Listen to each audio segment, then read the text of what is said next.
Olá pessoas, sejam muito bem-vindos a mais um Desbravando HQs BR. Eu sou o Vinícius Barreiros e hoje nós vamos fazer uma brincadeira um pouco diferente por aqui. Eu quero mostrar para vocês um pouco do meu processo finalizando uma página de quadrinho, mais especificamente uma página desse recente one-shot que eu soltei chamado Dine and Dust, que é o assunto do vídeo anterior inclusive. Então se você quer saber mais sobre a ideia por trás do quadrinho e tudo mais, bom, vê o vídeo anterior e depois você volta aqui. Então nesse vídeo em particular não vou estar aparecendo.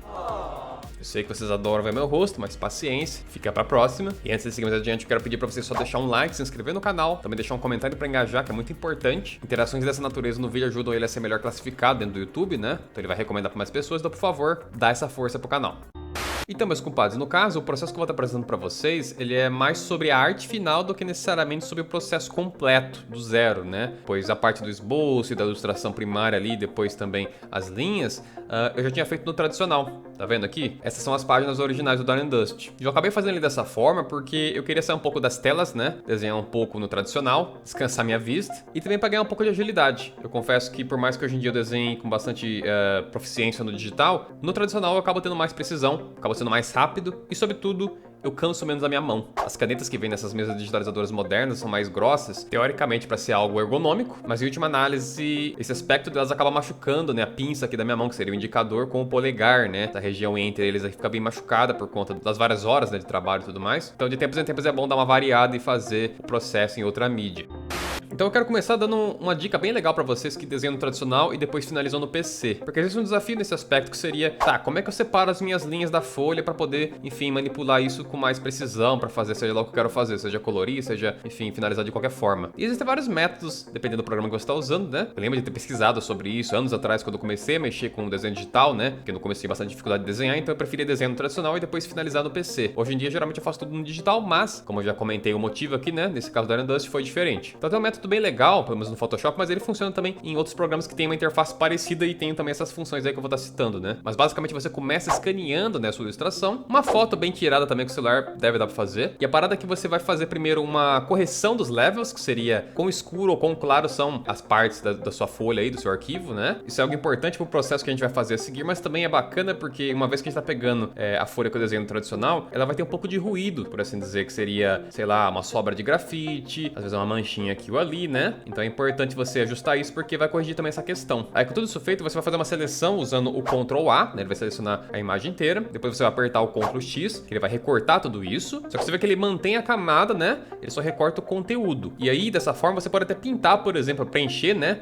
Essa camada aí com branco, por exemplo, né? Você pode dar um Alt e Backspace para preencher de uma vez, né? Com a cor que você tiver selecionado. E então você vai criar uma nova camada. E nessa nova camada, você vai criar uma máscara sobre ela, apertando o Q no seu teclado. Tá vendo? Ele vai fazer uma seleçãozinha aqui embaixo. E com isso, você vai dar o Ctrl V. Tá vendo as linhas aparecerem em vermelho? Aí você aperta o Q de novo, que é a máscara, né? Pra selecionar agora essas linhas avermelhadas. Só que na verdade ele tá selecionando o fundo, o branco. E aí tu tem que ir lá na seleção e inverter a seleção para que ela selecione as linhas, né? Assim ela muda do fundo para o conteúdo ilustrado. E aí depois, estando com as linhas selecionadas, a gente vai lá, seleciona o preto, dá o Alt e o Backspace pra pintar todas essas linhas da cor que a gente quer, né? Que seria o preto. E voilá! Agora estamos com as linhas separadas do fundo, o que é maravilhoso pra arte finalizar porque você tem muito mais controle. Eu até faço um teste rápido aqui, mostrando que eu posso pintar por baixo e não vai afetar a ilustração, né? Não vai afetar as linhas. E também não vai ficar aquelas imprecisões nas bordinhas que pode acontecer quando você só usa um desenho que você escaneou, mas você não separou e você pinta usando, sei lá, Multiply ou algo do gênero, né? Não fica perfeito, as beiradinhas ficam meio estranhas. Então esse método deixa o negócio praticamente perfeito, sabe? Como se você tivesse desenhado separadamente. Então com essa primeira etapa resolvida, agora nós vamos organizar as ilustrações aqui no nosso espaço, né? Eu pessoalmente uso algumas margens, né, prontas, que eu estabeleci no tradicional ainda mesmo, né? Eu gosto de fazer 2 centímetros de margem. E depois para as calhas que separam, né, os quadros, aí geralmente a calha horizontal é um pouquinho mais larga, se eu não me engano ela tinha meio centímetro. E para a calha vertical, em mangás, né, costuma ser um pouco mais fino, né? Então ela não tem a mesma espessura da horizontal, ela é um pouquinho menor, seria basicamente metade aí de tal calha. Então eu vou separando as ilustrações aqui com laço, né? Colocando elas na posição adequada e vou inserindo as calhas aí que eu comentei. Tá, e com as calhas aqui, as margens todas em ordem, agora a gente começa a etapa de dar um polimento nas linhas, que é uma questão que eu vou ser bem sincero com vocês, se vocês conseguirem desapegar isso, é até melhor pra vocês, porque em última análise, ter uma arte perfeita, uma arte impecável, não é o que vai fazer sua história ser mais ou menos lida, né? Isso pode até ajudar sim, quando você tem uma arte muito expressiva, isso é um marcador positivo ali que vai destacar a sua obra em relação às demais, mas ainda assim, quadrinho é muito puxado, é difícil de fazer, demora, toma tempo, né? Enfim, então tudo que você conseguir fazer pra agilizar o processo sem que você tenha uma perca substancial de qualidade, vale a pena. Então, esse polimento que eu faço extra, de corrigir algumas linhas, de afinar um pouco aqui ou ali, porque como eu contornei no tradicional usando caneta nanquim, a caneta é um pouco irregular. Como vocês podem ver, conforme você dá o zoom, você vê que as linhas não são perfeitinhas, né? Elas têm uma breve sangriazinha, né? As pontinhas aqui e ali, né? Então, essas imperfeições, pra uma pessoa que é mais xarope como eu, me geram incômodo, né? Mas em última análise, isso não faz muita diferença, até porque você vai arte finalizar, você vai de repente colocar um pouco de achura, você vai usar um retículo, então às vezes você acaba perdendo tempo demais com uma coisa que você não precisava, né? Acho que tem casos e casos, por exemplo, uma linha muito grosseira, beleza, corrigir, ou faltou um elementinho aqui que você não fez no tradicional por algum motivo, beleza, você completa ele agora, justo, mas ficar polindo excessivamente pode não ser o melhor caminho. Então, com as linhas em ordem, agora nós seguimos para a próxima etapa, que seria de fato começar a arte finalizar. E no Drawing Dust eu fiz isso através do uso de retículo. O retículo é uma ferramenta bem tradicional de quadrinhos, né? Você vai encontrar tanto em mangás quanto em quadrinhos ocidentais. Seriam essas pequenas bolinhas, né? E a função dela seria basicamente gerar contraste. Que assim, você pode até fazer um quadrinho inteiro branco, só as linhas, né, de preto e o fundo da página que seria branco. Funciona, beleza. Mas, se você conseguir criar contraste, é ainda mais interessante, porque os nossos olhos gostam de contraste. Isso ajuda a gente a manter a atenção na coisa também para gerar certa ênfase, né, em momentos chaves e tudo mais, ou simplesmente representa luz e sombra, né, que seria o caso aí muito recorrente também do uso delas, né? Então é uma ferramenta interessante e é através dela que eu decidi arte finalizar o Drawing Dust, porque é uma coisa também prática, mais uma vez, uma coisa importante. Tem simplesmente isso, produzir o quadrinho é uma balança entre qualidade, mas também praticidade. Então o uso do retículo que eu tenho feito no Drawing Dust seria basicamente para preencher elementos mais escuros, como por exemplo a jaqueta aí da Dakota, da nossa protagonista, assim como o chapéu dela também, as luvas, botas, enfim, qualquer superfície que eu interprete como sendo algo mais escuro, né, que tem um tom mais forte, como marrom, como preto, né, então eu posso vir a pintar assim com o retículo. E como eu comentei, né, a gente pode também através dele, né, que gera esse contraste, exercer a luz e sombra na equação. Então tá vendo que tem alguns pontos que eu dou uma apagadinha, que seria a direção que teria uma iluminação vindo, né, então você cria através de apagar, né, esse efeito. Então aqui é uma etapa que vale muito mais a pena você perder um pouco de tempo em relação à etapa de ficar polindo as linhas, como eu comentei, porque mesmo com linhas não tão precisas, se você fizer um bom trabalho na arte finalização, isso vai dar uma compensada, saca? Outro detalhe que eu acho legal também para você brincar com as retículas seria, como eu comentei, né, você pode apagar uns trechos para exercer ali o efeito de luz e sombra, né? Mas também tem outra coisa que eu gosto de fazer, que seria usar brushes macios para você apagar um pouco a retícula e gerar um degradê, né? Então você não simplesmente remove ele por completo, você deixa um pouco de ruído dele ali, até que ele vai se escurecendo conforme ele vai se aproximando de um ponto ou outro. Isso gera um efeito bem bacana. Eu também gosto de usar brushes para apagar que tenha uma certa textura, né? Porque ele gera um apagar mais irregular, que mais uma vez corrobora com essa ideia de degradê, né? Então fica a recomendação também, brinca um pouco com essas ideias de usar brushes diferentes para fazer esse tipo de processo, né? Pode ser brush de Ashura, que tem várias linhas, né? Enfim. Aí no caso dos dinossauros, né? Já que o Drawing Dust tem essa brincadeira de mexer com o Velho Oeste e dinossauros, eu quis dar um toque extra no acabamento deles. Então não só eu fiz esse preenchimento com retícula para exercer a luz e sombra, demonstrando as escamas, os relevos que tem, né? Na superfície da pele deles aí, como eu também fiz uma seleção, né? Como eu tô demonstrando aí na tela, né? E depois eu apliquei um brush, que ele funciona como se fosse um carimbo, né? Que você clica e ele exerce um efeito na tela, de ruído, né? De várias manchinhas, por assim dizer, né? Então eu apliquei algumas vezes para gerar um efeito de ruído que preencha, né? A superfície da pele do dinossauro, criando uma textura mais interessante, mais próxima do que seria a superfície rugosa ou, enfim, texturizada, melhor dizendo. Acho que seria mais preciso, né? Para descrever um réptil, né? Já que a abordagem dos dinossauros que eu decidi desenhar no Drawing Dust é mais puxada porque a gente via em Jurassic Park, né? Seria realmente os lagartões gigantes, não algo tão próximo de aves, que seria provavelmente a coisa mais precisa historicamente. E na Dakota também tem um pouquinho dessa brincadeira, só que através de outro efeito, que no caso eu criei uma espécie de carimbo usando a textura de jeans, né? Então eu peguei uma imagem do jeans, selecionei, fiz um carimbo e uso ela em preto e branco, né? Então eu posso selecionar uma determinada área e clicar e passar a textura de jeans. E eu faço isso no short dela, que ela usa um short jeans, né? A roupa base da Dakota. Então é um elementinho que dá um trabalho extra, porque eu tenho que fazer seleções sempre, toda vez que ela aparecer, né? E usar esse carimbo aí de jeans que eu criei, né? Mas o resultado fica legal, então vale a pena, por mais que é um trabalhinho extra. E aí com os retículos já aplicado, agora nós vamos para uma próxima etapa que seria inserir massas de sombra, né? Massas de preto. Essa página em particular não tem tantas partes assim pra gente estar usando essa questão, né? Seria mais nos cabos aí do machado, né? Ele é um cabo preto, então você pinta ele inteiro e pode dar uma apagadinha aqui ou ali pra fazer um efeitinho de luz e sombra, caso seja necessário, mas assim, como é um detalhe pequeno e que muitas vezes não tá em foco, nem precisaria se dar tanto trabalho. Aqui mais uma vez eu tenho esse, entre aspas, perfeccionismo, porque eu não me considero tão perfeccionista assim. Acho que o perfeccionista ele tá no nível para cima de mim, mas eu acabo tendo essa preocupação de polimento que às vezes é um pouco exagerada. E além do cabo também tem um pedacinho ali da jaqueta que tem um tecido mais escuro, né? Então também tem que preencher ele. Mas em situações onde eu tivesse um personagem com cabelo escuro, eu teria que preencher, ou sei lá, algum elemento específico do cenário. Então, dependendo da página, você vai ter mais ou menos trabalho nesse sentido, mas é bacana também você usar de fato massas de sombra aí, porque afinal nada vai criar mais contraste do que um ponto que é totalmente preto.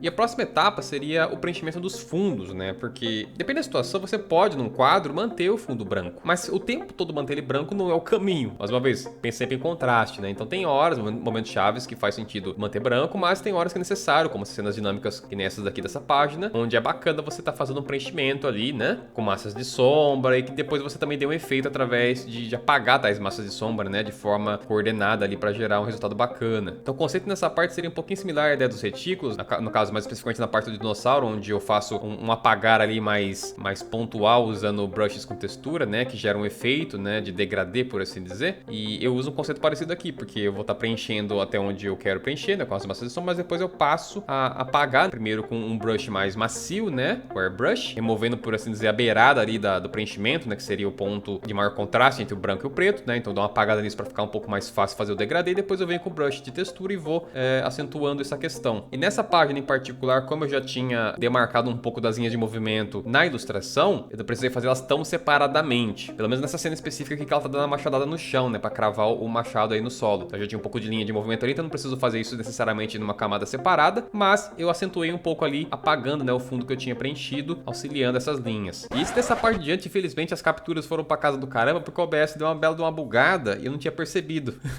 Então, bom, paciência. Vamos pra página finalizada e eu comento as coisas extras que eu acabei não tendo em vídeo, né, que seria ainda nesse tópico aí de linhas de movimento. Como você pode ver, eu também inseri linhas nesse primeiro quadro aqui da página, enfatizando o movimento de avanço dela em relação ao alvo dela, que seria o Raptor ali na frente, né, o dinossauro. Então a linha de movimento ela tem essa função, né, de trazer dinamismo para o que é estático, né? Afinal, o quadrinho é uma mídia estática. As páginas têm ilustrações, elas são naturalmente fixas, né? Elas vão ficar mudando de forma dinâmica, não tem como isso acontecer. Mas através desse recurso, dessa ferramenta aí de fazer essas linhas em momentos aí dinâmicos e tudo mais, você traz a ilusão de movimento. Então, quanto mais você dominar essa questão, mais você conseguirá exercer essa ilusão no leitor, né? Isso é uma coisa bem bacana de ter em mente e praticar. Então ela pode ser tanto aplicada para demonstrar um movimento, quanto também para enfatizar uma cena, que nem aqui embaixo, né? A cena do dinossauro. Quando ele nota ali o perigo que ele tá avançando em direção, ele tem essa reação de tipo de choque, e você pode ajudar a acentuar isso através dessas linhazinhas aí na beirada do quadro, né? Seguindo toda a circunferência da coisa. E seguindo adiante temos as onomatopeias, que seriam